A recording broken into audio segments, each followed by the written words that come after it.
Muy buenos días a todas y a todos, señoras y señores, periodistas y trabajadores de los medios de comunicación, analistas, les agradecemos mucho su presencia este día aquí, en donde les hemos convocado y agradecemos su presencia para dar a conocer que el Partido de Acción Nacional, con su grupo parlamentario, ha presentado un primer paquete de iniciativas, como lo hemos anunciado, intentando abrir el ostión fiscal que puso el presidente de la República con su grupo parlamentario y tratar de abrirnos paso en la discusión en el entorno de la ley de ingresos.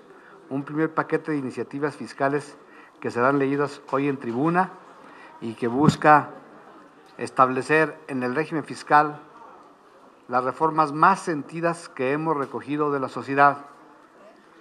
Este primer paquete insiste con fehaciencia en el tema de la reforma de la ley del IVA para acabar con la homologación del 16% de IVA y regresar el 11% de IVA, sobre todo ahora con esta situación de emergencia que hay en Baja California Sur, que nosotros creemos que durante muchos años que se llevará la recuperación, se quite el IVA del 16% al 11%. Estamos pidiendo también, según lo hemos detectado por los analistas nacionales y extranjeros, lo que está inhibiendo mucho la inversión es que no se puedan hacer deducibles dos partidas. Una, que no se pueda hacer deducible de inmediato las inversiones que hacen las personas físicas y morales que hacen actividades empresariales, y queremos que se haga una deducción inmediata como estaba anteriormente, y otra, que no son deducibles el 53% de las prestaciones sociales que se les dan a los trabajadores, lo cual ha hecho que muchos de los trabajadores pierdan oportunidad de mejorar su condición, que tengan mucho menos dinero y por lo tanto estén consumiendo mucho menos. Entre otras características, algún detalle más que quiero que el diputado Juan Buenotorio, que es nuestro subcoordinador de política económica y que argumentará en la tribuna la posición, les explique. Tenemos un segundo paquete que haremos esta misma semana relacionado con los pequeños contribuyentes y todas estas exigencias de carácter tecnológico que tendrán que revisar desde nuestro punto de vista. Muchas gracias, y aquí a continuación el diputado Juan Buenotorio dará algunos otros detalles y estamos a sus órdenes, el grupo de diputadas y diputados del grupo parlamentario. Muchas gracias, muy buenos días a todas y a todos. Como bien dice nuestro coordinador y como lo anunciamos hace algunas semanas cuando recibimos el paquete fiscal, que el grupo parlamentario haría una propuesta precisamente para revertir el daño que se está generando en la economía de las familias y el daño que se está generando en la economía de las empresas a partir de la miscelánea fiscal recaudatoria que hoy finalmente vemos que fue recesiva para nuestro país en virtud de que no tenemos el crecimiento económico que se esperaba. Si recuerdan, el crecimiento que se esperaba era del 3.9% y en consonancia con el 1.1 del año pasado, este año traemos en el primer semestre un crecimiento del 1.4%. ¿Qué ha sucedido con esta miscelánea fiscal recaudatoria? Es que el gobierno está secando el bolsillo de los trabajadores, está secando el bolsillo de las familias mexicanas y de las empresas en el ánimo de transferir recursos que son de la sociedad hacia el sector público. Y por eso es que estamos presentando este paquete de iniciativas. Son 5 iniciativas el día de hoy y otras 3 más el próximo jueves, vinculada a los repecos, vinculada al impuesto sobre la renta en inversiones y otros elementos. Como bien se dice, en la reforma que hoy estamos planteando es para permitir la depreciación inmediata al 100% en la compra de activos productivos, activos fijos en las empresas, así como regresar a los términos anteriores la depreciación o la deducibilidad, de los gastos de previsión social que tienen las empresas y particularmente la parte que las empresas podían aportar y los trabajadores y las personas podían aportar para su fondo de pensiones, en el ánimo de continuar incentivando el ahorro de mediano y de largo plazo. Tenemos también la parte importante en torno al IVA, que es la reducción, como ya lo dijo el coordinador, regresar del 16 al 11%, toda vez que ya quedó demostrado con los resultados al primer semestre que la inflación en la zona norte del país fue mucho mayor que en el resto del país, por un lado, que el valor del salario vino a menos también en la frontera norte de México, y esto como consecuencia de esa diferenciación que se hizo en el IVA a rajatabla, sin tomar un proceso cómodo para la economía de la zona fronteriza, que está provocando una reducción de la actividad económica en aquella región, y que como consecuencia del incremento de la inflación de aquella región, pues estamos teniendo un incremento de la inflación en el resto de nuestro país. Y al mismo tiempo, en el tema del IVA, un elemento que ha dañado enormemente a las familias, a los estudiantes, a los profesionistas, a los comerciantes, que tienen que trasladarse de una ciudad a otra y que hoy enfrentan el pago del 16% del IVA en el transporte foráneo. También, en este caso, las iniciativas que se presentan el día de hoy tienen que ver con quitar este gravamen que está lastimando de una manera muy importante la economía de las familias. El otro tema que tenemos es una parte también muy importante que en la zona productora de caña de azúcar ha tenido un efecto pernicioso. Yo, que vengo del estado de Veracruz, donde hay 22 ingenios azucareros y el 40% de la producción de azúcar del país, estamos padeciendo el impuesto del 1% al litro de refresco por el contenido de azúcar, perdón, de $1, es $1 por litro de refresco que tiene contenido de azúcar. Es un elemento que no ha cumplido con el objetivo que se planteó en un principio, el de reducir el consumo de los refrescos. Este no ha tenido ese efecto, sin embargo, el impuesto se le ha trasladado al productor de la caña de azúcar, afectando su precaria economía mucho más.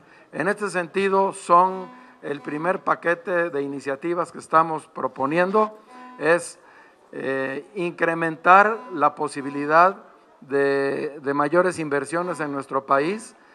Es de reconocer que en este año la parte del poco incentivo que hay a las inversiones en México, es de reconocer que se ha caído el 60% de la inversión extranjera en México.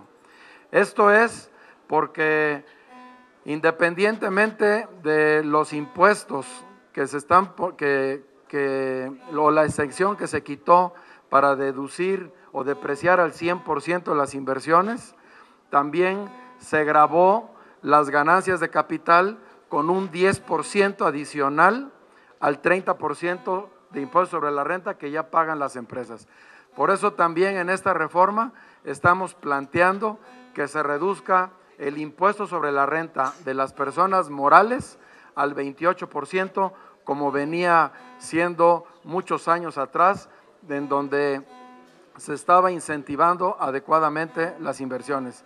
Con esta serie de paquetes queremos plantearle a la sociedad, a través de ustedes, medios de comunicación, a quienes les agradecemos que nos ayuden a difundir esto y lograr convencer al gobierno que ceje en la necedad de que esta reforma fue buena para el país, que ceje en la intención de seguir sangrando la economía de las familias mexicanas y deteniendo y sosteniendo el crecimiento económico a tasas pobres, mediocres, como las que hemos tenido en el 2013 y ahora en el 2014. Con ello quedamos a sus órdenes para cualquier pregunta que tengan. Nunca hemos querido ni desearemos jamás que le vaya mal al gobierno en materia de su estrategia de seguridad pública para todos los mexicanos. No nos congratulamos de ninguna manera, no queremos hacerlo como una estrategia de desprestigio, ni mucho menos. Nosotros, como estuvimos el gobierno, vivimos una estrategia en ese sentido, de las dificultades de la inseguridad se utilizó para como una especie de crítica o de campaña para llegar al gobierno. No creemos que éticamente sea lo correcto, sin embargo sí debemos decir que nos preocupa muchísimo que de repente hoy los temas del día todos son minutos de silencio en la Cámara de Diputados por asesinatos, por maestros muertos, por secretario general del partido en Guerrero asesinado, ¿verdad?, por estudiantes que desaparecieron, por gentes asesinadas por algunos malos militares. Entonces, evidentemente, el entorno, ahora también un alto ejecutivo de un empresario secuestrado en sus propias oficinas por un comando en la propia capital. Todas esas cosas evidentemente nos tienen no solamente preocupados, sino en proceso de análisis para estar en comunicación con las autoridades. Y evidentemente, pues sí queremos que esto se mejore y sí queremos ver que efectivamente las reformas que ha otorgado el Congreso de la Unión al Ejecutivo muestren si es la eficacia o no del Ejecutivo y en qué parte. Pero de que no nos gusta la sangre de los mexicanos, donde quiera que sea, evidentemente es doloroso para todas las familias. Y sí estaremos insistiendo de manera categórica a través de nuestros diputados y senadores con las instancias correspondientes, porque ahora la exigencia es para todos y es lamentable el clima. En relación con la seguridad, me dice la otra. Mire, yo sí creo que una de las armas principales para la consolidación de la democracia es la libertad de expresión y el derecho a la información. Entonces, a mí sí me gustaría analizar cómo viene la minuta, los términos en los que viene la minuta en materia de censura, en relación con algunos escenarios y contextos en los que se ven afectados en determinado momento niños que se vieran expuestos ante cámaras que se sintiera que afectaran su integridad. Si eso es una posición de censura y de atentado contra la libertad de expresión y de no derecho a la información, yo personalmente no estaría de acuerdo, porque eso es un atentado contra la democracia. La democracia tiene como pilares fundamentales para su desarrollo y su crecimiento una, libertad de expresión, y otra, derecho a la información. Entonces habría que ver si no atenta la minuta en ese sentido, y si es así, pues yo personalmente no estaría de acuerdo y lo compartiría con el grupo parlamentario para discutirlo a fondo, porque es una cosa muy delicada. Estamos planteando en este momento exclusivamente el tema de los refrescos y lo haremos también con los chicles. De otra forma, seguimos siendo un país obeso y no se ve en los como resultado de este paquete que puso impuestos a todo este tipo de alimentos, que el resultado sea menor consumo. Por el contrario, el consumo sigue subiendo y los impuestos lo único que hicieron es quitarle dinero a las familias y pasárselas al gobierno. Poco más de 75,000 millones de pesos es el resultado de estos impuestos que se pusieron al consumo para evitar la ingesta de bebidas y de comida con alto calor, alto contenido calórico. No ha tenido el efecto que se esperaba. Pero en el caso de los refrescos particularmente, el efecto ha sido muy nocivo para los productores de la caña de azúcar. No tenemos un solo dato fehaciente de la Secretaría de Salud que nos diga, el impuesto ayudó a disminuir la tendencia a la obesidad en la niñez y en los mexicanos. Ese era el objetivo. El objetivo no era recaudatorio. Sí afecta a la economía de los azucareros, sí afecta a la economía de las empresas y no sabemos cuánto está ayudando a detener el fenómeno de la obesidad y de la diabetes en este país. No tenemos un solo dato, fíjese, de ninguna instancia del gobierno federal. Lo que nos puede decir es que entonces el discurso era demagógico. Y eso es grave, porque queremos saber el tema de salud, pues, y de ese dinero que se recaudó del tema del peso por litro de los refrescos, cuánto está yendo al sector salud para combatir la diabetes y la obesidad. Entonces, esa es la pregunta clave para nosotros, puesto que fue el discurso clave. Al respecto de lo otro, vamos a estudiar con precisión el tema de la minuta que mandaron los senadores. Usted sabe, todos aquí saben, que el poder, el Congreso General tiene 2 cámaras, es para revisar. Si en alguna parte no se revisó bien al legislar, la Cámara Revisora ahora somos nosotros, en la preferente, y estamos en el derecho y en la obligación de revisar la minuta para ver los términos, sobre todo en esto, y también ver pues estas buenas intenciones que se hacen en relación con la niñez, con aquella vieja frase de que si las prioridades no están en el presupuesto, no son prioridades. Nosotros queremos ver si efectivamente ahora nosotros hemos insistido en un instituto de la niñez que no hay, si va a ser el DIF, si va a tener el suficiente presupuesto para que la ley tenga su eficacia, que es lo que nosotros estaremos peleando, como en el tema de seguridad. Dimos las leyes, están teniendo su eficacia, sino que se revisen, ¿no? El grupo del PAN tiene que ser, primero, muy directo en qué es lo que está buscando, y lo que estamos buscando es lo que hemos detectado en la sociedad diario, en las voces de los contribuyentes, de pequeños, medianos y grandes contribuyentes, y en la frontera, evidentemente, la posición de un impacto económico brutal que tuvo en las fronteras, sobre todo en Baja California Sur, en Baja California Sur y Baja California, y en Quintana Roo principalmente, donde la afectación ha sido terrible. Y por ahí entra la economía, en una economía que es asimétrica con Estados Unidos y que evidentemente estaríamos buscando que sí pasara. Va a ser difícil, como usted dice, sí es cierto, pero si los ciudadanos saben que ni siquiera voz tienen en el Congreso, entonces entraría la desesperanza y a lo mejor otro tipo de medidas.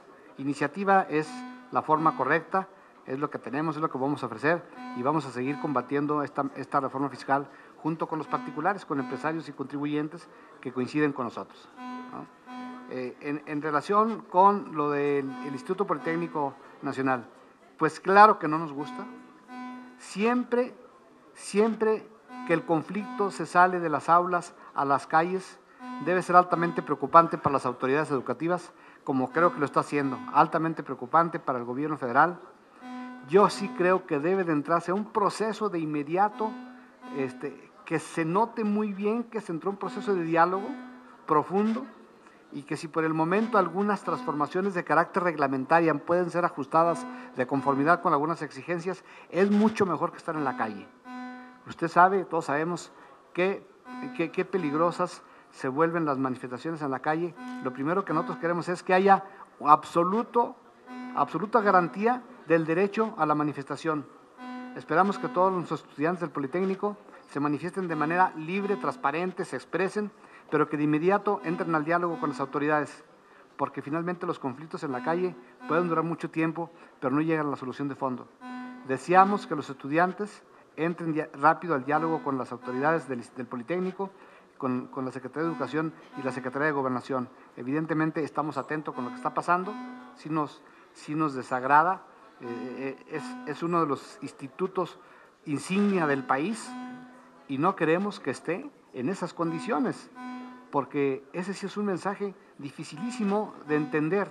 No lo esperábamos en el signo de los tiempos, una manifestación de estudiantes, ahora del Politécnico. Hace muchísimos años que no salían los estudiantes a la calle con esta intensidad, y realmente sí estamos atentos, pero también muy preocupados por el tema que está pasando en el Politécnico. Bien, con respecto a la parte de los refrescos, te he de decir que el impuesto que se generó de $1 por litro, vinculado al contenido de azúcar que tienen los refrescos, equivale a 10 pesos de impuestos por kilo de azúcar. 10 pesos de impuesto por kilo de azúcar. Eso, sin duda, se ha ido en contra del costo de la producción del refresco, y el principal costo pues es la propia azúcar, y el productor de azúcar es el que está pagando la consecuencia de ese impuesto. Y por el otro lado, no hemos visto ninguna reducción en el consumo de refrescos, menos una reducción en la obesidad de las personas. Este proyecto, como lo dijimos en aquel tiempo, debe sustentarse en alguna política pública que disminuya el problema de obesidad en las en los mexicanos y no simplemente incrementando los impuestos a los productos que lo pueden provocar. La falta de ejercicio también lo provoca, la falta de una sana alimentación también lo provoca. Entonces, no hay una política pública que lo resuelva. Y sin embargo, estamos viendo cómo 75,000 millones de pesos están yendo del bolsillo o de la economía de las familias mexicanas al bolsillo del gobierno y no vemos ningún efecto. El daño a las familias es enorme por estos impuestos, pero sobre todo y también a los productores, en este caso por el azúcar, a los productores de la caña de azúcar. Nosotros revisaremos con precisión qué es lo que está haciendo el gobierno mexicano en este tipo de organismo multilateral. Pero yo quiero recordarle que en el Congreso de la Unión hace un par de años, si no estoy mal, aprobamos una serie de medidas antilavado de dinero justamente para combatir el terrorismo, porque era el lavado del dinero una de las fuentes de financiamiento que provocaba que tuviera mucho más fuerza el terrorismo. Nosotros aprobamos como mexicanos medidas fiscales y medidas antilavado para combatir el terrorismo en cualquier parte del mundo, y entiendo que en ese entorno está trabajando el gobierno mexicano. En lo que sabemos hay un entorno de muchas ejecuciones lamentables en varias partes del mundo, y en ese contexto quiero dejar claro yo que está interviniendo el gobierno mexicano. Lo revisaremos y daremos una opinión con mucha más precisión. Muchas gracias a todas y a todos. Muchas gracias. Buenos días.